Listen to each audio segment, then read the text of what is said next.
Now it feels like the 2024 season has officially begun. We know about free agency, but the NFL draft is a phenomenon in and of itself. Months and months of speculation, research, and discussion, and to use an old ag term, the hay is in the barn. This is the class of 2024 for your Kansas City Chiefs, and this Defending the Kingdom podcast is brought to you by Ticketmaster. McKinnon is in at running back, first down and goal to go. Play action fake, right side throw, touchdown! Kansas City! McCole Hardman with the catch on the right side. A 3-yard touchdown pass in overtime. Hi everyone, I'm Mitch Holthus, voice of the Chiefs, along with senior team reporter Matt McMullen. We have our draft gear on as the back-to-back Super Bowl champion Kansas City Chiefs have selected their class of 2024. First of all, what an incredible draft fest that we had on Saturday. I almost thought it was the best one we've ever had. The timing went right up to our 2 fourth-round picks, right on time. But to have Xavier Worthy celebrate his 21st birthday in front of thousands of fans on the field at GEHA Field at Arrowhead Stadium, I won't forget. It was super cool, and we're actually recording this on Saturday night, so that was earlier today, and it was awesome. It's one thing to have him tour the facility, and he was here the day prior. We got to meet him for the first time, and he was having a great time. But for him to go out there to see the stadium and to see fans on the field who are so excited to see him and welcome him into the Chiefs family, it was really awesome. And as excited as he was, I was watching his mom. His mom, like, I've never seen someone with so much pride in their eyes watching their son. It has to be so cool for his 21st birthday to be celebrated on the grass at the stadium in the NFL where he's going to play as a first-round pick. It's pretty awesome. So, Xavier Worthy, welcome to the kingdom. And his nickname is Zay. I brought up the fact that we're going to get to it a little bit here. We're going to discuss all these draft picks. But for Xavier, he brings back explosiveness in the punt return game. We saw it with McCole Hardman in 2019 in specific. 2016, the Chiefs win the division, largely in part to an explosive punt return and punt return game. But I remember Tyreek Hill, the crowd's calling the shot. You know, Tyreek, and he runs it all the way back for a touchdown. Today, as you'll view this later, but today, again, recording it on the Saturday night of Draft Fest, when the crowd started going, Zay, he was just looking around like, oh my gosh, it's like we're officially on with this. It was a cool moment. You know what I always remember about that Tyreek punt return is it happened organically, but then he got like tackled for like a 5-yard punt return, but there was a penalty. So he got to do it again, and the crowd's like, all right, we're going to do it again. And then he returned it for a touchdown. It was the craziest thing. Yeah. I was an intern back then, and what's amazing about it, we forget now because Tyreek Hill is Tyreek Hill, but back then he wasn't. He was, you know, a guy that was just returning punts that we were kind of excited about, who had flashed some things, and I think his stardom really arrived in that moment. It was incredible. But yeah, to have everyone chanting Xavier Worthy's name, for him to feel that love from the Chiefs and from the Chiefs kingdom, that's important. You want them to realize that this is a family here. It's not just any NFL franchise, not just any city. This is where you're going to play football, and this place is going to love you. And that's important, and he certainly felt that here today on his birthday. It was loud and clear that they are ready for Zay to turn it loose. And thanks to Austin Woodard, he bought Xavier a cake. We sang him happy birthday, and it was just a cool moment, a draft fest that's been just unique and set apart. Okay, we're going to jump into this class, including Zay, but before we do that, let's have our own draft fest around the world. Yeah, I met 3 people over at Draft Fest here today I wanted to shout out. So shout out to Mark and his son Jaden from Germany. I didn't get the full story on if they live here or if they traveled from Germany, but he's from Germany, and they correspond with a lot of our German fans. Because, you know, we have a huge German fan base, and apparently he's kind of the conduit. So shout out to Mark and Jaden. They were awesome. I met Shane at Draft Fest, and then I also met Mitch at Draft Fest, not you, a different Mitch. He wanted to let me know that he listens to DTK while doing his dishes. And when we have like the 25-minute episodes, it's kind of perfect. But his wife was there, and she was reaffirming that, like, yep, every single time he does dishes, turns on DTK. So, Mitch, if you're doing dishes right now, thanks for listening. Just use enough soap and change the water out. The water's a little cold. 25 minutes of doing dishes? I mean, what are those guys doing? They're like, Well, you know what? I think I'm mixing it up because he told me that he listens to DTK also at times when he's driving to work. okay. And if it's longer than 25 minutes, that's a little bit too long for his drive. Okay. But when he's not listening on the way to work, he listens while doing his dishes. Thought maybe he's doing dishes at, I don't know, Hy-Vee Market Grill. He's doing dishes all day. Whatever it takes, Mitch. And yes, love the name, buddy. So use enough soap. Make sure the water, you change it out every now and then, and the water's warm enough, right? Get them clean. All right, let's just jump into this draft class. And I think overall, let's give kudos here to Brett Veach and his team, his own team. And we've talked about those guys and gals, really for weeks and weeks in preparation of this. But this draft class, to me, has value written all over it. When you look at the guys that were chosen, when they were chosen, what they can potentially bring, I just think it's a value-filled group. And it's hard to find great value and to find game-changing players, if we're being honest, in the draft when you're picking at the bottom of every single round. This is why the NFL is designed that way. It's to prevent dynasties. The NFL doesn't want that. They want to have every single team having a chance every single year. The Chiefs have found a way to defy that by still finding great players and getting great value in the draft, even though they're picking at the bottom of every round almost every single year. And that's a testament to Brett Veach and this front office because they really just dig in on these guys and they trust their evaluation. And we've seen so many players in the later rounds contribute to championship teams. And hopefully these guys we drafted here over the last 3 days are going to do the same. But yeah, we feel really good right now about the value that we got. Of course, the grade is incomplete. They have to go out there and play, earn their spot, show what they can do. But if you're looking just at rankings of players that we had going into the draft, you look at third-party rankings, like Dane Brugler is one of my favorites. He had some players here on his board that we got way later than he thought they would be available. So it's exciting when you're looking at the raw numbers of the value that we got here. They got to go out there and earn it. But at least today, I'm very excited about this year's class of players. Usually they say, well, it takes 2 years to know it can really evaluate a draft class, or 3 years. Not with Brett Veach and not in recent history here. The 2022 class comes to mind with 7 drafted defensive players and with Jack Cochran, an undrafted free agent, to have 8 rookies. Go Yotes. Go Yotes, baby. To have 8 rookies that were part of a Super Bowl championship, and that's never been done in the history of the leagues. And we've seen the impact of the 21 class. We know that right away. It was Creed Humphrey and Bolt and Trey Smith. So who knows? These guys, and we feel it, you and I both feel this, that there is going to be some immediate contribution in this class. So let's jump in here. You're going to get immediate contribution from Xavier Worthy. The more we have found out about him, the coordinators today, and I thought Matt Nagy was very forthright in talking about why he was so valuable to the Chiefs. Yes, he's a punt returner. Yes, he led the FBS in punt returns. Just find his 74-yard punt return against Brigham Young, and you'll be salivating. But Matt gave us an indication of his value, not just physically, popping the 4.21 right at the combine, but there's more than meets the eye here with Xavier Worthy, and that's what Matt Nagy kind of clued us into. And I think that's really important to emphasize. Yeah, he ran a 4.21 40, which is insane. It's ridiculous. Humans shouldn't be able to move that fast. It was the fastest 40-yard dash time in the history of the NFL scouting combine. But what you can't do is just lump him in with guys who also have really fast 40 times. They're all different players with different stories. They all just happen to be fast. For Xavier Worthy, he is so much more than just a really fast straight-line speed guy. He has the sprinter speed, but he's more than that. He's one of the best route runners in this year's class. He doesn't just run the go route. He runs a complete route tree because he can use his speed to manipulate the coverage in the defense. He can accelerate, decelerate.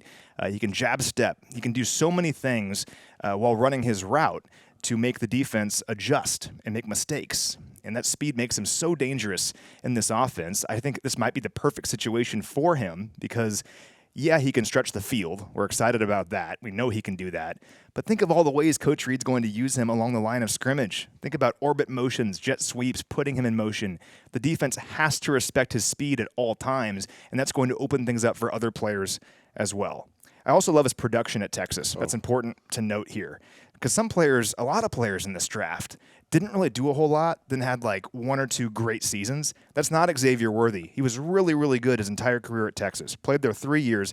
Every single year, he had at least 60 catches, 750 yards, and 5 touchdowns, including 1,000 receiving yards last year. Think about all the mouths that were competing for targets as well in that offense. Guys like Adonai Mitchell, Jadavion Sanders, really good players, and he was consistently getting the ball. So we're getting a really exciting player here who, yeah, he has the 4.21 40, but that's not the reason he was drafted. He does so many other things well, and he happens to be incredibly fast as well. To tag your point, only one of 3 FBS wide receivers from 21, 22, 23 that had 2,750-plus receiving yards and 25-plus touchdowns receiving. Only one of 3. So it gives you the idea of his consistent production in 3 years. And he's only 21. His 21st birthday was today. But I'm going to take you back. Something I said on the stage earlier today that I tweeted it out because we were looking at all these wide receivers. I said, here's your checklist. Check. They work right away. Work hard from the get-go. 2, learn an analogy here of learning 3 languages in 4 months, meaning you have got to learn the terminology of this offense. And another check, can you play every position? You're not an X, split in. You're not a flanker, Z. You're not a slot. You're everything. You're all of that. In discussing that with him today on the stage, his eyes lit up because he can, even though he's slender, let's take the knock here, he's 165, okay? But what was Deshaun Jackson when he came out of Cal going to Philly? Because that's the comp right now people are talking about with Coach. But still, he didn't flinch at all. And the fact that I think he has got the ability to maybe absorb and work at it right away, he checks all those boxes. I have 2 thoughts on this, and both of them relate back to Deshaun Jackson because I think these 2 reasons are one of the main reasons Deshaun Jackson was so good in the NFL. This guy is really smart. He's really, really smart, and he's ready to handle a lot in the NFL, I think, because he did a lot at Texas. He didn't just have one role at Texas. Again, he wasn't just go-route guy. He could have been. He would have been amazing at that, but he was so much more. And also, he wants to keep going all day at practice. Like, everything we've gathered about him is that he does not want to stop. A lot of players, they're really good at football. They don't feel like they need to go practice. They don't worry about that. That's not him. He is a player that wants to keep getting better at all times. Who does that remind you of? Guys like Patrick Mahomes and Travis Kelce. So he'll fit right in that regard. And I also think he's durable. The 165 pounds, you look at that and you wonder, like, oh, is he like injury prone? He never missed a game in college. Like, we have that data. He's tough. And we've talked to people around the building, around the league. He's a tough player. That's one of his attributes. So even though he's not very big, he's a player that has toughness, he's super smart, he's incredibly fast, and he's very talented. Again, I'm just very excited about this pick. I think he's an awesome fit here with the Chiefs. And mentally and emotionally, remember the 22 class, I kept saying they were so mentally and emotionally mature. You get that with Xavier Worthy. The fact that he was elected captain 4 times. I think that we had done some due diligence with Steve Sarkisian, his coach, who was the reason he went to Texas. He's from Fresno, California, right? You're like, how'd you get from Fresno to Austin? I asked him the day before. You and I were kind of chopping it up with him, and he said, Sark, that's it. So our guys have a good relationship, I think. So, like, what are we getting with him? And again, checking all the boxes. So it's exciting. Let's move on because the second pick, and the Chiefs move up just a tad in the second round as Kingsley Suamataia. Suamataia. I had this down.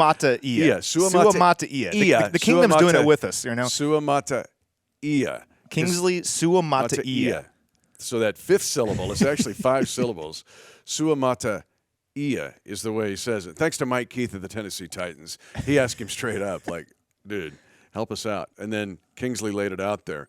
But let's talk about this pick because versatility on the offensive line with the tackles included comes to mind here. That and athleticism with Kingsley. Is he a work in progress? Yes. Was he listed as the top tackles taken at the beginning of this draft? No. Does he have a high ceiling? Yes. And when you look at his athleticism and his ability to run block in specific, you can just see where, turn this guy loose. Let's see what he can do starting with rookie minicamp. He has good size. He's 6'5", 326 pounds. You mentioned the athleticism. Assistant General Manager Mike Borgonzi talked about that last night after we took him. He said that he usually doesn't see players with that size be able to move as light on their feet as Kingsley does. So he has great athleticism, good size. He's young, just 21 years old. Just turned 21 in January. So has a lot of football ahead of him, a lot of opportunities to get better in this league. You mentioned the run blocking. Dan Brugler's draft guide is one of my favorites, has lots of great info in there. This is one of my favorite lines in the entire draft guide. He says that Kingsley delivers more pancakes than Denny's. It doesn't get better than that. That's just awesome. My favorite thing, though, about Kingsley, the versatility. He has starting experience at both right tackle and left tackle. It's hard to do both of those things. It might be simple, like, hey, you play left tackle. It should be easy. Just bounce over to right tackle. It's not. You're doing the opposite of everything. It's difficult. And a lot of players in this year's draft, they were just right tackles in college. If you have the experience of at least playing both of those positions, makes you a prime candidate to be maybe a swing tackle here in Kansas City with big-time upside to develop into a lot more. So I love that versatility. Arrows pointing up for Kingsley Suamataia. Suamataia, and the video that went viral last night is crazy, where he jumps out of the pool. He's jumping out of the pool. He's underwater, jumping out of the pool. In like deep water, too. And kids don't try it at home. Don't go to swimming lessons and go, hey, Kingsley did it. So I hurt myself watching that. What? Was that AI? I thought, but no, it was real. All right, the next pick, and another reason to be excited, is Jared Wiley, tight end out of TCU. Started his career at Texas, so he would have been, right, with Xavier Worthy. I'm finding more out about this guy because it gets a little close to home. My son coached in Belton, Texas. My granddaughter was born in Temple, Texas, where her mother was doing her residency as a doctor at Scott & White in Temple, Texas. Jared's sister actually went to Belton High School. The family's from Belton, but Jared decided to go to Temple High School. He went to UT, but then transferred to TCU. When you watch the video of Jared Wiley, you see a lot. It reminds me a lot of a Blake Bell. There's power here. He's a massive human. When you look at 6'6" and 250, but he's also very athletic. What pops off about Jared Wiley is his production in the red zone in specific. 8 touchdowns, 8 receiving touchdowns, among the leaders, right, in FBS for tight ends, but 5 red zone touchdowns. That is music to the ears of the Chiefs Kingdom when you look at a tight end room that, of course, includes Travis Kelce and Noah Gray. And you're right, both of those numbers led all FBS tight ends. So 8 touchdowns last year overall led all FBS tight ends, and 5 of those in the red zone also led all FBS tight ends. Good production last year. He had 47 catches for 520 yards and the 8 touchdowns. I think Chiefs fans will like this. 120 targets in his career, 1 drop. He's described as a vacuum, Velcro hands. Just 1 drop on 120 targets. Love that. And also kind of has some sneaky speed. Everybody you talk to, Jason Lamb, one of the Chiefs area scouts, he mentioned that specifically, said just some real sneaky speed with this guy. You think when a player is 6'6", 250 pounds, they're probably just a blocker. They're probably just a guy on the line of scrimmage, an old school tight end, glorified offensive lineman. That's really not him. He can really do both. He has sneaky speed, particularly up the seam. And he had 3 catches of over 20 air yards just last season at TCU. So exciting to see what he can do. I think right away he makes a lot of sense in the red zone. He's a big player in the red zone, running like a post route, a corner route, and just being a big target who can muscle the ball over a DB. Again, to your point about him being sneaky athletic, watch his 81-yard touchdown against Baylor. Baylor blows coverage. All right, he's not beating some safety. They blow coverage, but Baylor also doesn't catch up with him. In that game, in fact, it was a career high and a single-game receiving yards by a TCU tight end against Baylor with 178 yards. So there's also productivity there, not only in the red zone, but out on the field. Also a willing and able blocker. When you see his frame, you'll understand how he'll be a good addition to the tight end room, run game and passing game. I saw Tom Melvin, tight ends coach. I said, congratulations, way to go, like Jared. He goes, another high school quarterback. He goes, we got another high school quarterback. Think of that room and the high school quarterbacks in there. He goes, he'll fit right in. So he was. It tells you of athleticism. Jared was the high school quarterback for the Temple, Texas Wildcats. But we're excited to see what he can do and just be – it's something of need to have a third tight end that can do the characteristics we just laid out. We also learned that Xavier Worthy was a high school quarterback for 1 year. He could throw the football as well, so lots of high school quarterbacks in the Chiefs locker room. But I'm with you on Jared Wiley, just an athletic player who can do a little bit of both. He's not just a big blocker. He's not just your giant wide receiver, move tight end. He's kind of both and can help you in both areas. So interested to see what he can do this season. Another value pick as well. Looking at Dane Brugler's board, he was the number 89 player overall, number 4 tight end on his board, and we got him at 131, so not bad. And at 133, I'm really excited. We announced this from the stage in front of the thousands and thousands of fans at Draft Fest. But Jaden Hicks of Washington State, good old Wazoo, in the fourth round, just take some time and watch his video. Not sure yet why he dropped. Some of the prognostication was that he would grow out of a safety body and become a linebacker. When you look at he's 6'2", he's 215. Just watch him. I've got to be careful here not to comp him because L'Jarius Sneed probably had more athleticism coming out of Louisiana Tech. But he fits right in with a Brian Cook. He can play the slot. He blitzes. He has good ball skills. Watch his game against Colorado State and a very athletic play in the flat that just is not always made by defenders. His athleticism, he'll hit, man. He is coming downhill for you. When you look at what he did, a 37-yard pick six in that same Colorado State game, I got texts from around the kingdom like, this looks like a very Spagsian pick. I couldn't agree more. I'm really excited about Hicks and what he can do in this defense. Do you think Jaden Hicks knows you from your time as Washington State's head coach in NCAA Football 14? I need to tell him that we got to the Rose Bowl. It was River Craycraft. He may have to defend River Craycraft. Right? We don't play Miami in the regular season, but it could be in the playoffs. But, yes, we'll talk about those great Wazoo moments of me running on the field in the Rose Bowl, actually in front of my digital guys that played with such heart, and in Martin Stadium winning the Pac-12. Jaden Hicks is going to meet us and be like, these guys are crazy. It's weird. These guys are weird. But I'm with you. Really exciting pick. Speaking of value, looking at Dane Brugler's board again, he was the number 39 player on Dane Brugler's board and the number 1 safety. We got him all the way at 133. The size is interesting at 6'2", 215. Has kind of a strong safety build, but he's not just a strong safety. He's really versatile. Did lots of different things at Wazoo. He had 456 snaps in the box last year, so kind of that strong safety mold, but also 200 snaps as a deep safety, so he can cover, play center field, and 103 snaps over the slot. And look at all of his production last year. He fills the stat sheet. He had 79 tackles, 6 tackles for loss, 6 passes defensed, 2.5 sacks, 2 interceptions, and a forced fumble.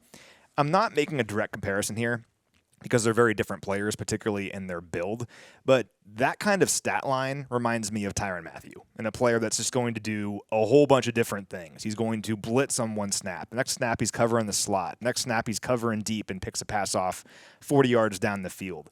You have to be a great athlete to do that kind of thing, to be kind of this ultimate chess piece, and Jaden Hicks can be that guy. You look at how good this defense was last year. It was the best defense in the NFL, in my opinion. I know it was neck and neck with Baltimore the whole way. Technically, Baltimore had the better numbers at the very end, barely. But considering we beat Baltimore in the playoffs, I consider our defense the best defense in the NFL last year.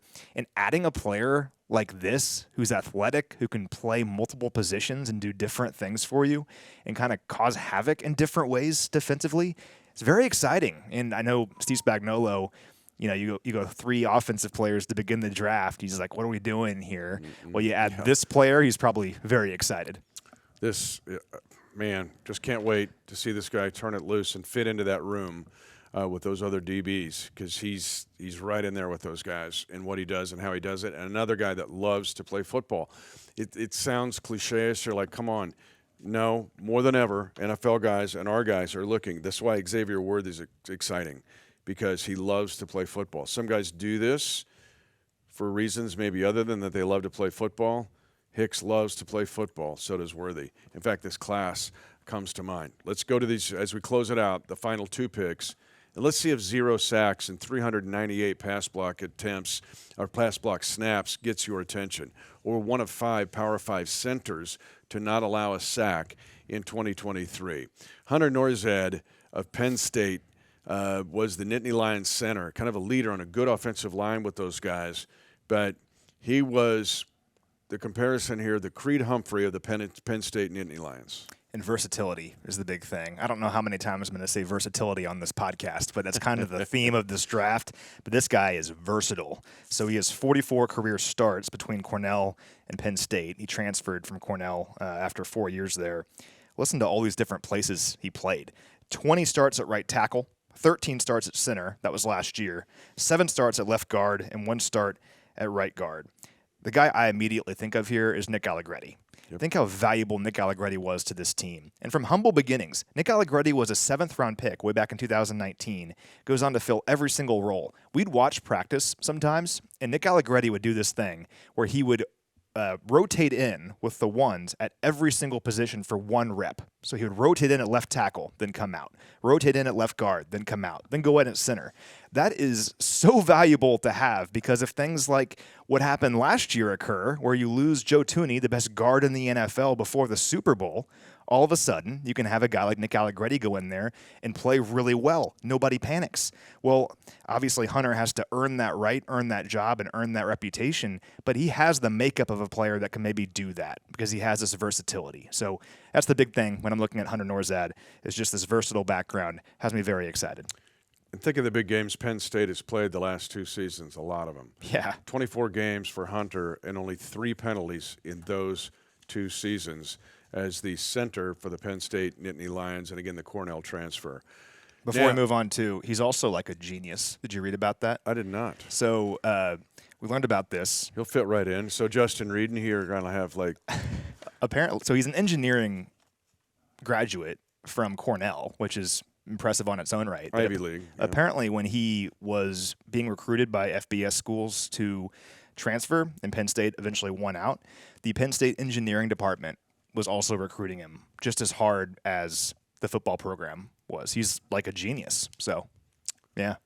Well, we've got an engineer here that could fit right in. Somewhere Mitchell Schwartz is going, I got to meet this guy. Yeah. You know, and a Rubik's Cube off. Yeah. Yeah. Just get that offensive line room, and Creed Humphrey and Trey Smith are going, and Thuney will go like, you're an engineer, huh? So it's I don't know, just interesting to see, and the versatility really playing all those spots. And then finally, we've got Kamal Haddon. I want to mention too, the corner out of Tennessee. Okay, I love to talk about the Jayhawk JUCO Conference. Independence Community College, the Pirates, down there in the southeast portion of the state. Remember Last Chance U made him famous. And Kamal came out of that program. He was also at Auburn for a while, some time at Central Michigan, but he's right there for your grandpa and your mom as a Tennessee Volunteer. Go Vols, baby.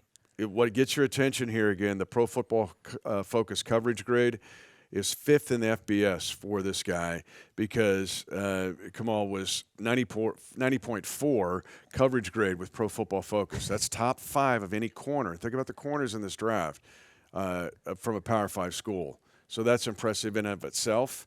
Want to see where he also can turn it loose in that DB room. This is a player that if he didn't get hurt last season, probably would have gotten drafted a lot higher. He missed the last 6 games of the year due to a shoulder injury, but he was just balling out before he got hurt. The PFF grade is one of the metrics that indicates that. Also just the basic numbers. He led Tennessee in passes defensed and interceptions last year, despite missing 6 games. He was targeted 33 times on the season. He allowed just 12 catches for 96 yards on 184 coverage snaps. Only allowed 1 catch of 15 or more yards. So no big plays against this guy.